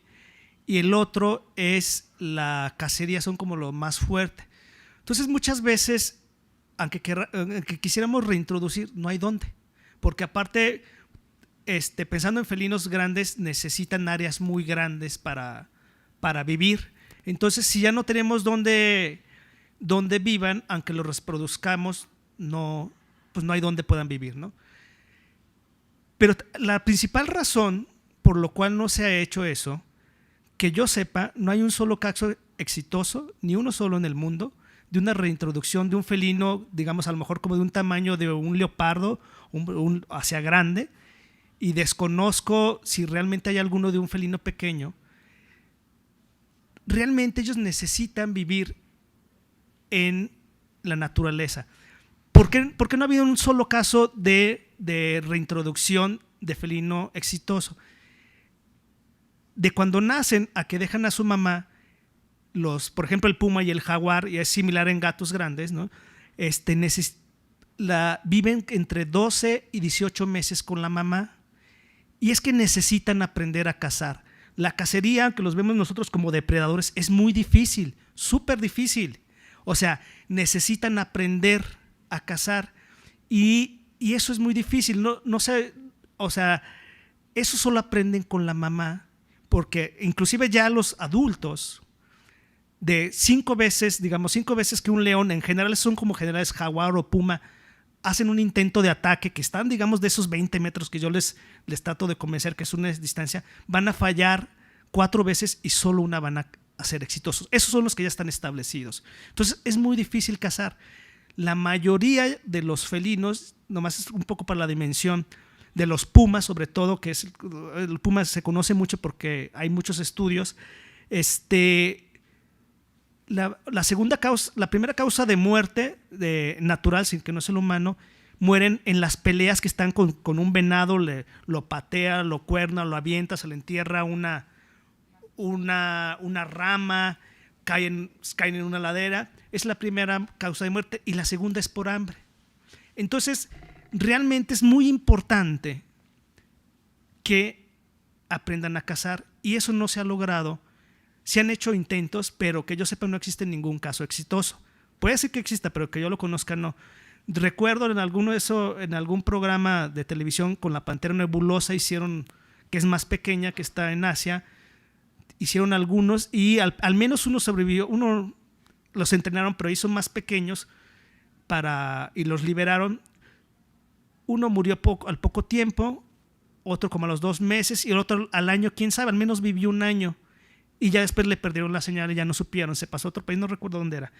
Entonces, la principal razón por lo que no se hace eso es porque, uno, no hay hábitat, y sobre todo, pues necesitan aprender a cazar, y eso es básicamente se los enseña la mamá. Los ranchos cinegéticos, bueno, desconozco el caso, pero en la actualidad sí, o sea, uno puede establecer un rancho, se llaman UMAS, ahora son unidades de manejo ambiental, donde, bueno, hay toda una serie de requisitos y sí se puede cazar, está permitido. Y es una opción, digamos, a mucha gente no le gusta, es una opción de conservación, y yo sí la creo que es viable. O sea, sacando los sentimientos, que en lo personal yo siento feo cuando matan un animal, pero a veces debemos sacar esos sentimientos, porque como les dije, por ejemplo, sí, el jaguar y el puma matan a algunos animales y es feo, la depredación es fea, por eso les tienen miedo, porque el evento es agresivo y los animales que los ven, así como nosotros vemos un evento muy violento, ellos también responden con miedo, ¿no? Entonces, matan a algunos, pero dan, digamos, como vida a muchos. Entonces, ¿qué es lo que se necesita para conservar? Digamos, el rancho cinegético se le saca dinero, la gente puede conservar, y en teoría los ranchos cinegéticos deben tener como tasas de aprovechamiento para que no les conviene no acabarse su recurso, y hay otras, es mejor que haya eso, que digamos que esa zona se tale, que por ejemplo se transforme a lo mejor para ganadería, tiene un mayor impacto. Entonces sí son una opción. Generalmente los humanos a lo mejor debemos conservar porque son bonitos o tienen un papel en el ecosistema, pero el gran reto realmente para que todos los humanos tienen que sacarle un provecho económico. Si no se le saca un provecho económico, mucha gente no va a conservar por más que muchos de nosotros querramos, ¿no? Sí es importante, a lo mejor ese es uno, no lo he dicho, uno de los retos del jaguar, sí, a lo mejor yo les platico que quién sabe hasta nos protegen de enfermedades. La clave a lo mejor para que ya no los maten es que podamos hacer que realmente la gente que tiene esos terrenos tenga un beneficio económico. De alguna manera no se sabe, porque si a mí me da dinero esto, pues lo conservo. Y eso es, si no me dan dinero, pues a lo mejor no me importa. Ese a lo mejor es uno de los grandes retos. ¿Cómo hacer que el jaguar, aunque ya tenemos que es importante todo lo que les he dicho aquí, cómo esa gente dueña de los terrenos realmente le deja más dinero, ¿no? Su presencia. Y bueno, sí, lo de los pasos de fauna es algo que no está muy, o sea, está empezando en México, debiera, según tengo entendido, al menos iba a ser 1 o 2 aquí en el macrolibramiento. Desconozco, a veces yo estoy un poco medio desconectado de lo que pasa aquí en Guadalajara y no estoy muy bien enterado, pero lo que tengo entendido que al menos 1 o 2 se hicieron ahí por el área de Cerro Viejo y influyó mucho que por ahí fotografiaron con estas cámaras algunos jaguarundis y sugirieron algunos pasos, ¿no? La realidad es que en México casi no se hace, pero eso tendría que exigirse, ¿no? Y eso es como parte a lo mejor de todos nosotros, que básicamente el gobierno hace y nosotros siempre permitimos. Ahí a lo mejor tendría que ver uno mientras la sociedad civil exija al gobierno las cosas que deben hacer presiones como pudiera funcionar. También sé que allá para la península, un amigo mío estuvo trabajando para ver el impacto de una carretera, los movimientos. Está empezando, y la gente tal vez deberíamos exigir más que en las nuevas carreteras se hagan esto, ¿no? Y bueno, también hay nomás muchas veces hay que diferenciar. Yo soy ecólogo. Ecólogo es alguna persona que estudió cuestiones de ecología, y los ecologistas, muchas veces los ecologistas son las personas que muchas veces hacen ruido, algunas veces hacen bien, pero muchas veces hacen mal. Pero muchas veces los ecologistas, la diferencia entre un ecologista y un ecólogo es que el ecologista no estudió nada y muchas veces es muy reaccionario, ¿no? Y lo peor, en algunas veces son poco propositivos. O sea, sí hay que demandar, pero hay que proponer una solución, ¿no? Ese es el problema. Y bueno, el caso de los circos, pues ahí es muy controvertido. Lo único que quiero comentar ahí es que independiente, para no entrar como en polémica, lo peor de todo es que de esa ley es que no se previó qué iba a pasar con esos animales, que prácticamente todos murieron, ¿no? Algunos los mataron y están colgados o sea, la gente que le gusta tener en su pared un animal disecado, ahí iba y los compraba y los mataba. Muy pocos, algunos, la gente de los circos sí quería, pues muchos se encariñan con sus animales. Sí, ahí, en mi opinión personal, más bien, no fue la solución, pues. Pero lo peor de todo fue que no hubo una estrategia para ver qué se hacía con esos animales, independientemente, para no entrar en polémica de si estuvo bien o estuvo mal, etcétera, ¿no? ¿Qué tal? Buenas noches, mi nombre es Omar García. Mi duda sobre el estudio del miedo en los animales es si es un miedo en base a las experiencias, a las malas experiencias en este caso, o es mero instinto. Me gustaría poner un ejemplo, un caso hipotético en donde están los arbustos y el bosque. ¿Qué pasaría si los cazadores son extraídos de ese ecosistema y por varias generaciones la presa se va borrando de su mente? ¿Qué va pasando con ellos, con las zonas, al ver que no hay peligro en esas zonas de arbustos? Salen a comer ahí y es otra vez reinsertado el cazador. ¿Sería un miedo instintivo? ¿Tendría ahí, si es mero instinto o es un miedo en base a? Sí, mira, ahí los trabajos hay de los dos casos, ¿no? Si hay un miedo, o sea, se ha trabajado más, por ejemplo, con animales pequeños como ratones y ardillas, a veces como miedo a las serpientes, ¿no? Y hay de los casos, hay parecer que hay un miedo que es evolutivo, ¿sí? Que aunque jamás hayan estado en contacto con los depredadores, ya está como en los genes. No sabemos de qué manera, pero ya está, ¿no? Pero al parecer es el menos de los casos. Son los casos más raros.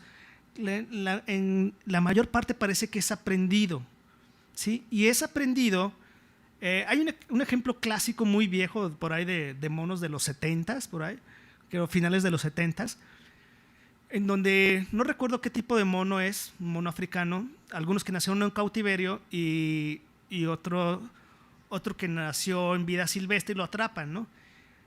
Y están así, como unas vitrinas y les ponen la silueta de una serpiente a los que nacieron en cautiverio y jamás habían visto una serpiente. Y para ellos pasa de manera indiferente.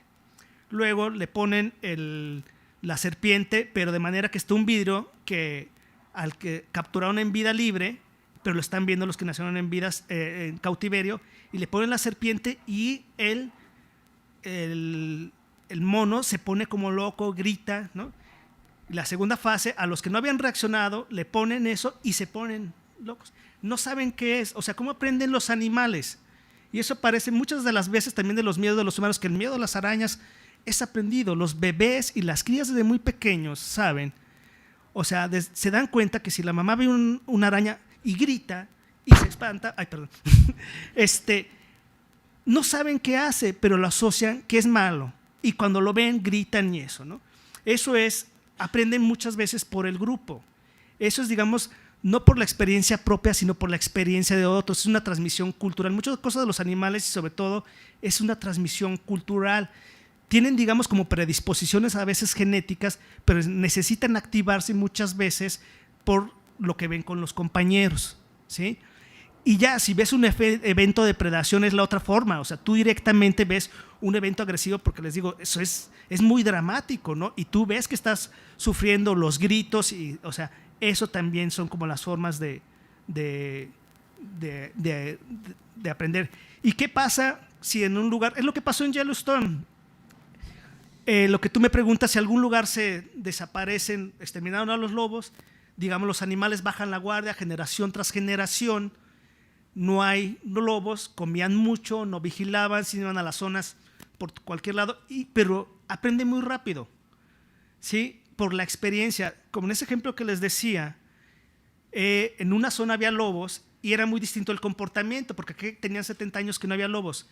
Al siguiente año llegaron los lobos a esa zona que no había lobos por 70 años y ya el comportamiento era igual. Aprenden muy rápido a identificar lo que es peligroso. Pero si desaparecen, bajan la guardia durante mucho tiempo.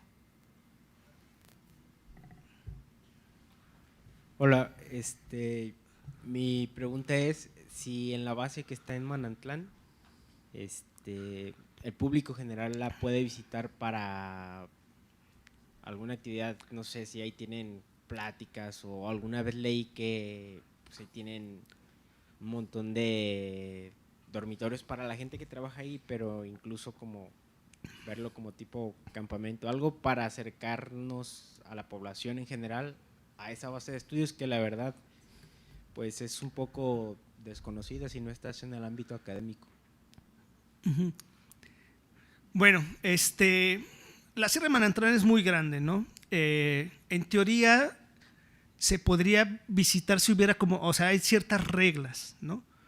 Pero que yo sepa no hay como un grupo realmente organizado que pueda llevar personas como turistas, y se puede ciertas zonas, ¿no? Las reservas de la biosfera tienen como unas que se llaman áreas núcleo, que están dedicadas básicamente a la educación y a la investigación, y no se puede hacer nada más, y zonas como de amortiguamiento en las cuales sí puede haber actividades, pero hay una reglamentación. Se pudiera hacer, pero tengo entendido, al menos que yo conozca, no hay algunas partes, ¿no? Por ejemplo, en Cusalapa, que es una zona indígena, pero ahí está enfocado con que vayan personas, les dan tours, pero tienen como un concepto agroproductivo, porque hay una cooperativa de mujeres que los llevan a su cooperativa y está relacionado con el café. Ha habido algunos intentos, pero que yo sepa no han fructificado, pero pudiera haber, y eso puede pasar en otras reservas, ¿no? Si se organizan y cumplen la reglamentación para tener turistas y cabañas y todo, pero que yo sepa no hay. Y a donde vamos nosotros, que lo que tú te refieres está dentro de la zona núcleo, es la Estación Científica Las Joyas, y ahí está limitado, ¿sí? Ahí el principal objetivo es la investigación. Entonces, y la educación ambiental. Entonces, los fines de semana se recibe a grupos que van para cuestiones como de educación ambiental, interpretación ambiental, para que vean qué hacen los investigadores, un poco conocimiento ecológico. Pero tienen una capacidad de carga, entonces no se puede ir, o sea, no es así como turista, pues. Entonces realmente es muy difícil, ¿no? Se puede pedir, pero básicamente pues siempre está sobresaturado, o sea, la demanda no alcanza, ¿no? Siempre se les da prioridad, por ejemplo, a los profesores que lleven sus estudiantes a sus prácticas y básicamente en eso se consume. Las fechas es para los estudiantes, los que se beban, y sobra alguna, 2 o 3 al año, que es cuando puede ir a algún grupo. Se puede pedir, ¿sí? Se contacta ahí a un jefe de estación y pues uno hace la solicitud y esperando que le den permiso. Y sí hay instalaciones ahí rústicas, pues no son de turismo, son para investigación, en las cuales uno puede llegar. Bueno, a ver, yo 2 preguntas. Uno es, hace rato, hace un momento comentaste que había la intención de sacar los estudios que se hacen en reservas naturales al resto de las zonas en donde ya hay ganadería, más ciudades o desiertos o zonas que no son protegidas, porque evidentemente pues este tipo de estudios son más bien en zonas restringidas, en donde están controladas, en donde tienen un poquito de menos influencia humana y pues está ese problema. La pregunta es, ¿hay alguna iniciativa que conozcas de algún estudio similar o estos mismos que estás haciendo, de intención de hacer esa extrapolación o de salirse de esas zonas? Y la otra es, también hace rato comentaste, el estudio, tristemente, si no tiene el factor económico resultante ahí escrito, puede ser que sea poco notorio o que se vea mucho en la sociedad o incluso en la política o en las leyes, como comentaban acá. ¿Qué porcentaje o qué tanta influencia puede haber en este tipo de resultados económicos en los estudios en general? ¿Qué tanto has visto que tus colegas agreguen esta parte económica o de resultado económico si se hace X y Y cosa en los resultados de los estudios? Ok, en primer lugar, bueno, ahí nomás no sacar los estudios de ahí, más bien ampliar los estudios a zonas no protegidas, ¿no? Esto ¿por qué zonas protegidas? Tiene que ver un poco como el pensamiento, cómo se ha desarrollado la biología y la ecología tenemos nosotros. Durante mucho tiempo, ¿no?, los biólogos o ecólogos queremos llegar al lugar pristino, no tocado, ¿no? Y a lo mejor muchos de los aventureros también nos resultan muy interesantes. Entonces, por eso muchas veces los estudios se hacen en estas zonas. Pero eso está cambiando, ¿sí? Pero los biólogos o ecólogos a veces tenemos todavía, yo quiero el lugar más natural y más prístino, ¿no? Pero la realidad es que tenemos que estudiar las zonas que ya están afectadas por el hombre, porque tenemos que entender también la ecología y las dinámicas que están pasando ahí, porque aparte son las más cercanas que están hacia nosotros. Esto apenas está empezando a despertar en algunos, pero muchos todavía queremos seguir a las zonas pristinas y es lo que más queremos. Pero también tenemos que estudiar esos aspectos. Por ejemplo, también está empezando mucho auge con ecología urbana, con las especies que aquí existen, ¿no?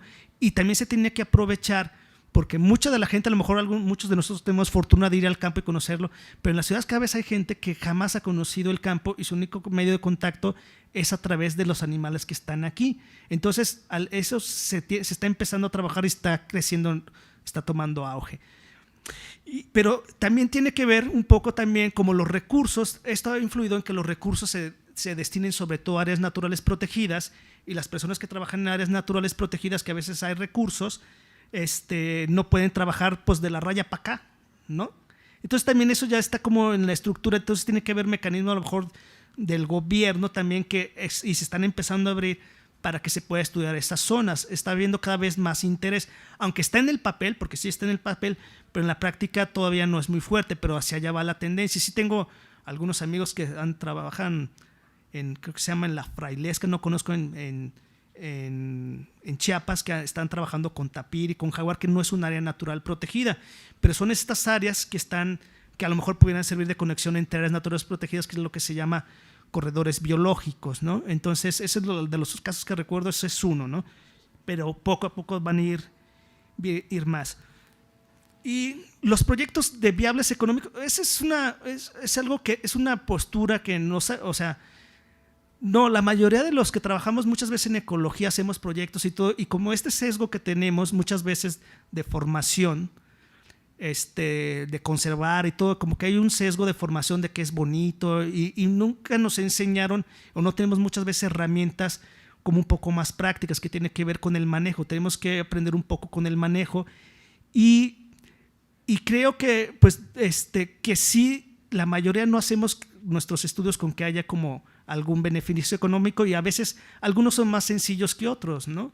Por ejemplo, las personas que a lo mejor si hacemos una cuestión de un rancho cinegético o una UMA para aprovechar cualquier recurso, ahí sí tiene un beneficio directamente económico, pero los que estudiamos a lo mejor como la cuestión como de la ecología, de cómo funciona el sistema, a lo mejor es más difícil, más bien tenemos que, pues a lo mejor aparte de estudiar eso, a la par buscar una parte de manejo, ¿no? Tendríamos que pensar, pero tenemos que aprender porque no sabemos. Ahí donde yo estoy hay algunas propuestas, ¿no? Por ejemplo, está la ingeniería en manejo de recursos naturales que trata de hacer eso. O sea, sí estudias esto, pero es algo aplicado porque necesitas trabajar con las personas, porque a fin de cuentas, ¿de qué nos sirve conservar?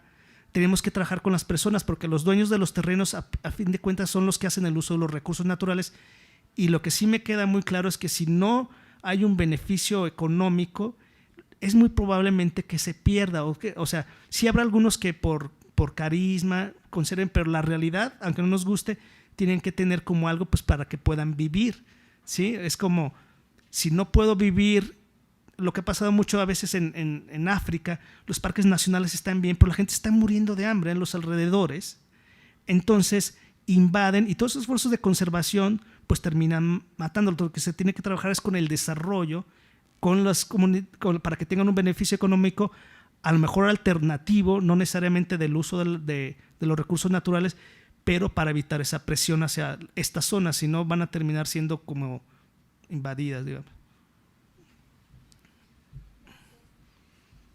Yo quisiera saber si además del conflicto con ganadería hay otra principal amenaza a los felinos grandes, y en el caso de la ganadería, si las hay, ¿qué medidas o consideraciones se tienen al respecto? Sí, las principales causas, como les digo, es la pérdida de hábitat, y la cacería ilegal. Sobre todo esta cacería ilegal, sobre todo con jaguares y con pumas, tiene que ver con el conflicto con los ganaderos. ¿Por qué? Porque depredan al ganado, a veces depredan, pero muchas veces le atribuyen más este factor del miedo. Todo lo que se muere casi en el cerro se lo atribuyen a los animales, y eso pasa en todo el mundo, sea o no sea. Si yo te pones a investigar, es muy rara, o sea, son muy pocos los casos, ¿no? Y es un proceso que el miedo magnifica mucho las cosas, y aparte las comunidades lo sienten como un agravio a la comunidad, ¿no? Entonces, sí es el principal problema. Se han hecho, ahorita hay es muy complicado, ¿no? Como es este efecto del miedo y ese siempre problema que yo les digo que siente como un miedo que es afectando a la comunidad, es como un aspecto que desde mi punto de vista es muy psicológico y es muy difícil. No se tiene la receta, obviamente, si no ya no fuera ningún problema, pero hay un programa, por ejemplo, que es el Fondo de Aseguramiento Ganadero, que hace una compensación por si muere algún animal por depredadores, inclusive sea por oso, sea por jaguar, sea por puma, sea por gato montés, coyotes, inclusive por perros ferales. Este Fondo de Aseguramiento Ganadero cubre cierta parte del costo del animal. Hay un tabulador, no se les paga el 100%, porque si no tú podrías decirme, o sea, mucha gente se quiere aprovechar, entonces ya no voy a vender mi ganado y lo reporto y que me lo pague. Entonces es como un estímulo, o sea, pero siempre, o sea, se les paga un cierto porcentaje. Y siempre y cuando se les trata de decir que hagan ciertas acciones para que para que no siga habiendo depredación. Si tú no haces ninguna acción y te siguen matando, en teoría ya no te deberán de pagar. El problema con la ganadería muchas veces es cómo se maneja el ganado, se hace un mal manejo del ganado. Ese es el principal problema. Entonces, por una parte se está haciendo esto, pero pues el problema es que se siguen matando, ¿no? Entonces, esa es una parte. Parte de lo que también se está haciendo es a través de la educación ambiental y, por ejemplo, se ve cada vez más, los que más tienen problema a veces con los depredadores es la gente mayor y los ganaderos, pero ves que las nuevas generaciones tienen a lo mejor más empatía y tal vez podían reducir eso a través de campañas de educación ambiental. Pero en mi punto de vista personal tendríamos que encontrar alguna manera, porque ya se ha trabajado en muchas cuestiones de educación ambiental y también el Fondo de Trabajo sigue funcionando. Las compensaciones son buenas por un tiempo, pero no son buenas como si subsidias algo, ¿no? No es bueno subsidiar a alguien todo el tiempo, ¿no? Es como un paliativo mientras encuentras una solución, pero todavía no sabemos cómo pueda funcionar, ¿no? O sea, yo digo que a lo mejor alguna de las claves es ver, por ejemplo, aquí uno que pudiera, algo que yo pienso que pudiera estar funcionando, que haya jaguar o puma, a lo mejor no nos afecta en las ciudades, es que haya a lo mejor menos enfermedad de Chagas, porque a través de toda una cadena, a lo mejor pudiera, la presencia de estos depredadores, pudiera ver que en las zonas rurales hubiera menos enfermedad de Chagas. A lo mejor otra vez a convencer que nos conviene por la salud y a lo mejor buscar alguna manera, no sé cómo, que realmente haya algún beneficio económico por el hecho que yo tenga un puma o un jaguar.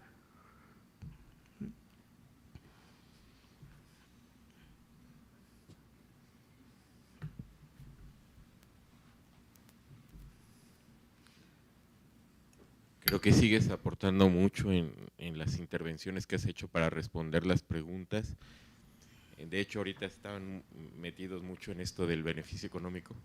Yo soy economista y sé lo que es el beneficio económico y hasta dónde puede llegar.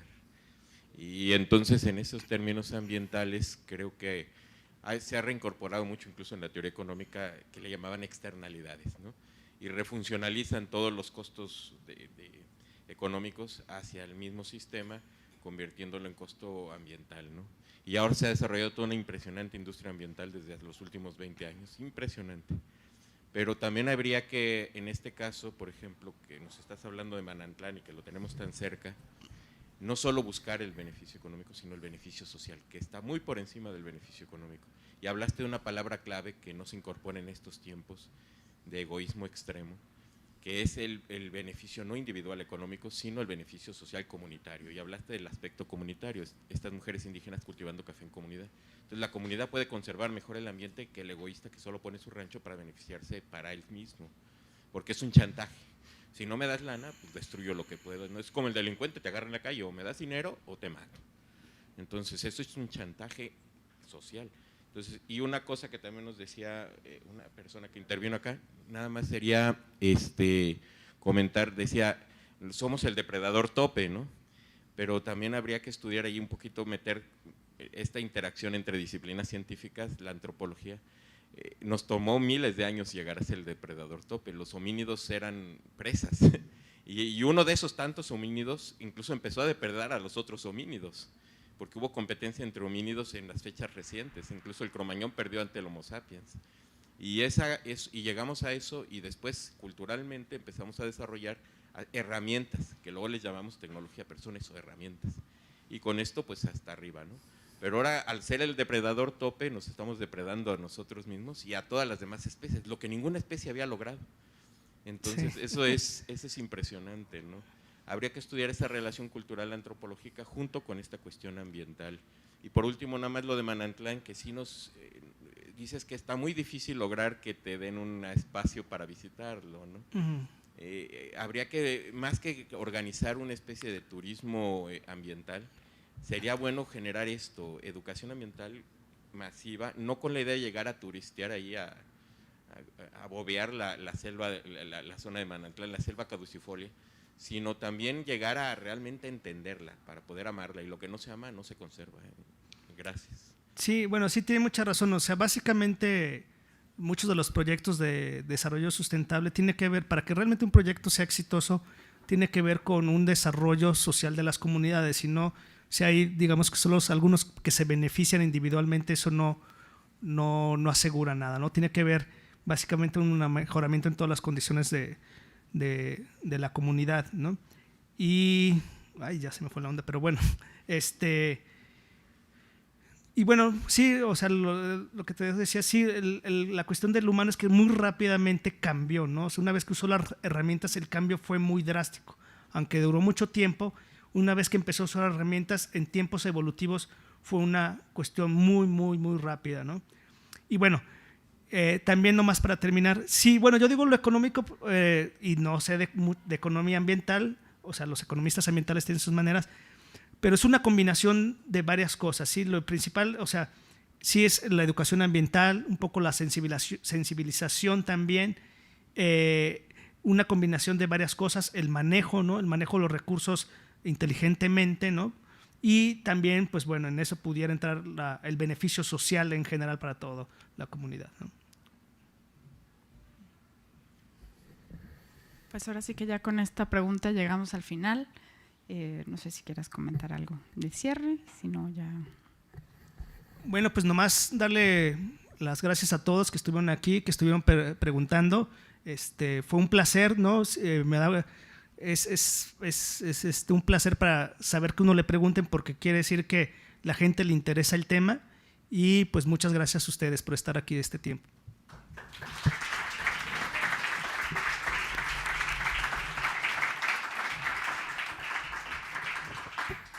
Pues antes de despedirnos, quisiera, como siempre hay anuncios parroquiales, invitarlos a la próxima sesión. En enero nunca tenemos sesión. El Café Científico son 10 sesiones al año y enero no lo brincamos. Como yo siempre he dicho que el primer martes de enero nadie está en condiciones de hacer nada medianamente inteligente. Entonces mejor nos divertimos en otras cosas, y nos vemos el 6 de febrero. Estará con nosotros Gerardo García Naumis. Él es investigador del Instituto de Física de la UNAM y va a hablar sobre física y arte. Creo que va a ser muy provocadora su charla. Entonces, bueno, aquí los esperamos a todos. Esperamos que pasen unas lindas fiestas. Tendremos posada tradicional aquí en la Casa Clavijero este jueves y están todos invitados. No es este jueves. Posada tradicional aquí, están todos invitados, entrada libre y gratuita como todas nuestras actividades. Y pues muchísimas gracias por estar aquí. Gracias a ti por invitarme.